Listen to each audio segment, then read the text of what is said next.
What could be more frightening than the idea of a serial killer, a person who lives in our midst and kills for sport? We're somewhat reassured when we see a pattern emerging, a method to his madness. If we don't fit his victim profile, we know we're safe. But suppose there is no pattern. Suppose his choices are truly random. Suppose any of us, anyone at all, could be next. December 1968, just outside of San Francisco, California. The summer of love was about to turn into the winter of fear. It was around 7 o'clock on Friday, December 20th, when 17-year-old David Faraday picked up 16-year-old Betty Lou Jensen for a first date. You know, she was only 16, I think, and it was the first time that she was allowed to date. Apparently, what they told their parents was that they were going to go to a Christmas play or something at their high school. But they ended up going out to a place on the outskirts of Vallejo. It's just kind of a place that people go to be alone, kind of a lover's lane. Few passers-by could see the couple parked in the secluded area.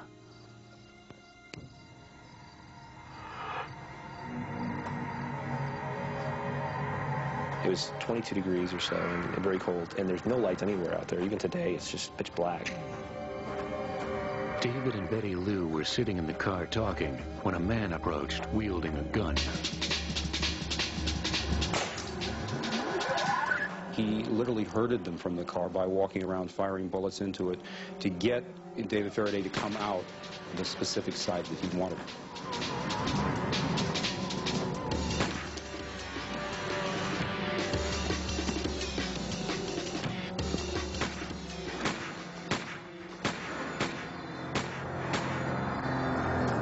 He chased Betty Lou Jensen down that country road and shot her dead center.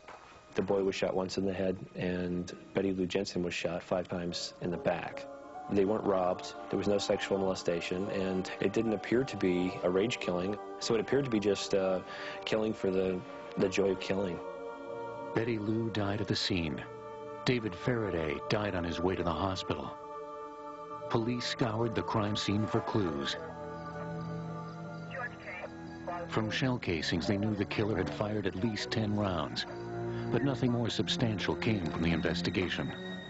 From that night, 1968, until just after midnight on July 5th, 1969, there were no leads. I mean, the detectives were doing the basics, but it was just like a hit. 6 months later, Saturday, July 4th, 1969, just before midnight, 23-year-old Darlene Farron and Mike Mageau, 19, pulled into a small recreation area in Vallejo, California, located 2 miles from the site of the December killings.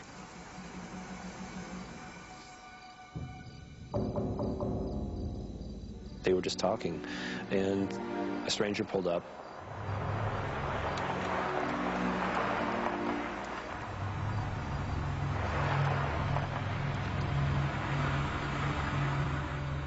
And apparently drove away and then came back a few minutes later. He parked again behind the couple. He used a flashlight and approached them from the passenger side. The couple thought that it was a police officer. They got their ID ready.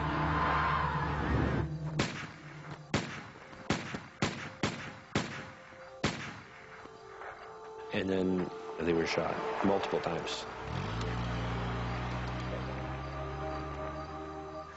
As we arrived, we saw a vehicle, a brown 65 Corvair was here.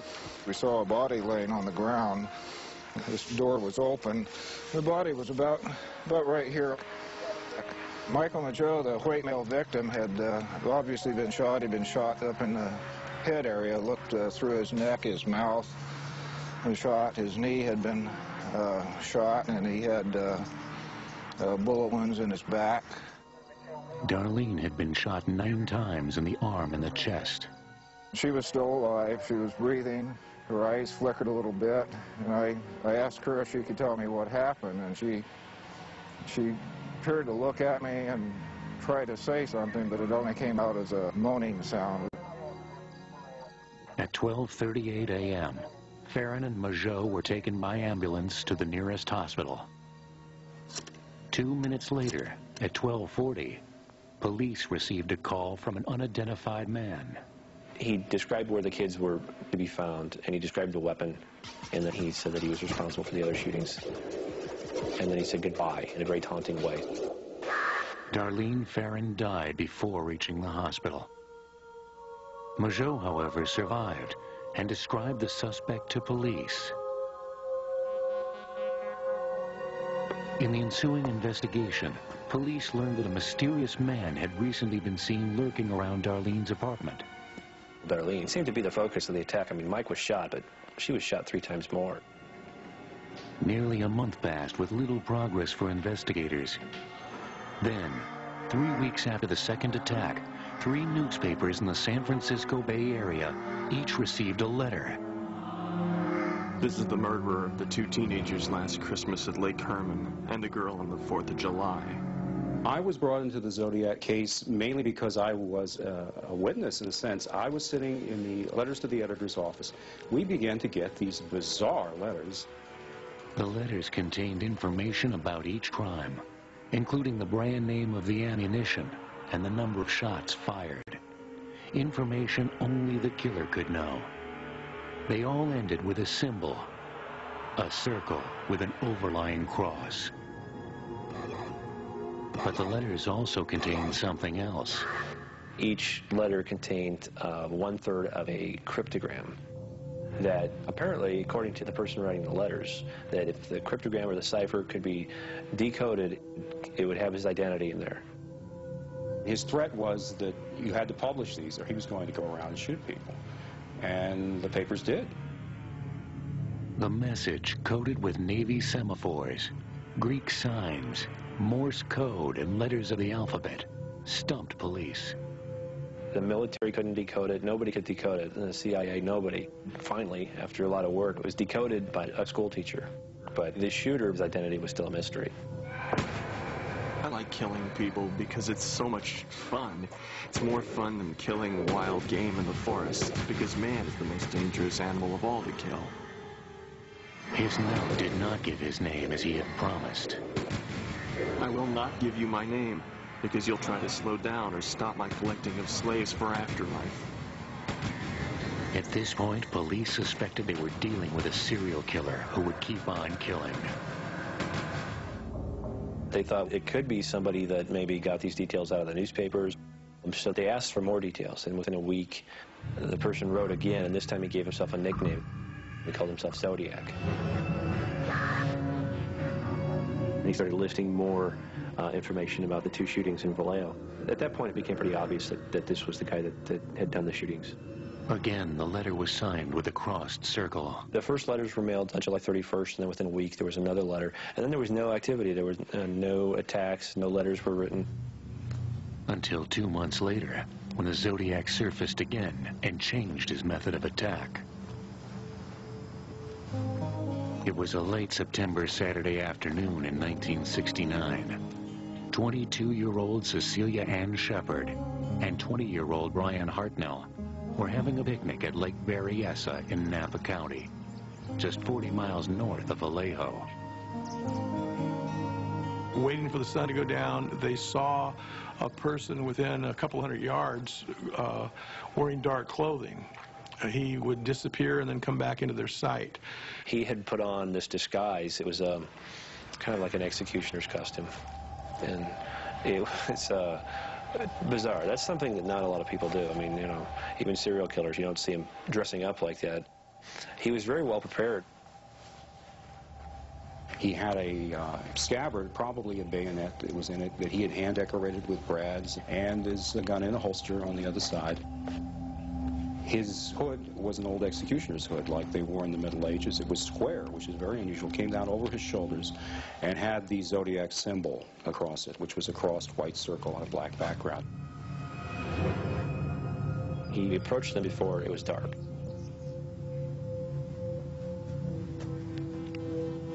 And he showed them that he had a gun. He seemed to be stalling for some reason, and he allowed a conversation to take place. I believe it lasted for about a half an hour. He told them that he had escaped from a prison in Montana and that he needed their car to go to Mexico, and he needed their wallet and their car keys. You know, if you're going to kill someone, why make up a story like that? He took their wallet and their car keys, but then he left them there when he left. If he was going to kill them, why was he wearing a mask? His voice changed, got very husky and deep, and he said, "I'm going to have to stab you people." Brian was stabbed first, and then Cecilia was stabbed in the front and the back. The killer left the two to die. Cecilia died 12 hours after the attack. But the killer left behind another witness. Brian Hartnell survived. I have no malice, I mean, in my heart against him. I just don't want this to happen again to anyone else. The Zodiac also left more evidence at the scene than in previous attacks. The clothesline that had been used to tie them up was still there. Footprints leading from the road to the crime scene and back gave an indication not only what size they were, but also they sunk very deeply into the earth. So it gave them a very good idea of how much this guy weighed. And the male survivor was able to describe in great detail the conversation and the voice and physical characteristics. If the boy thought he wasn't going to make it, he wanted to give a description of the guy best he could. About the best he could give us, that he had a hood over his face, and he was a big guy. Other witnesses came forward who had seen a strange man walking around the lake that day. The footprint left at the scene was a size 10.5 Windwalker shoe, military issue, mostly distributed to naval bases on the West Coast. And the killer left one more piece of distinctive evidence, a note written on the door of Brian Hartnell's car. He had written the dates of the Vallejo murders as well as that date of the stabbing. And he had written by knife, and he had written his cross circle symbol. We knew this was his handwriting. We were seeing the actual writing. But to take the time to do that, to leave his calling card, this is a man that's after something else. And once again, police received a call after the attack. I want to report a murder. No, a double murder. They're 2 miles north of park headquarters. They were in a white Volkswagen Carmen Ghia. I'm the one who did it.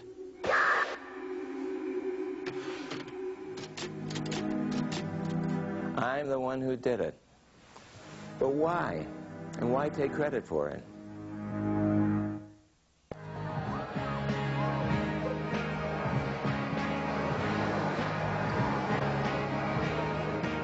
San Francisco in the 60s. If you're going to San Francisco, the song said, be sure to wear some flowers in your hair. And while you're at it, how about a bulletproof vest?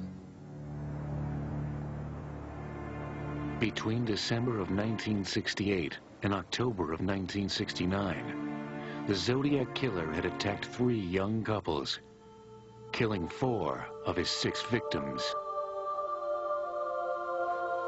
In serial killer terminology, there is a phrase known as becoming. That moment when a person who has committed crimes embraces that part of themselves that is doing these terrible things. They go from being a person who kills to being a killer.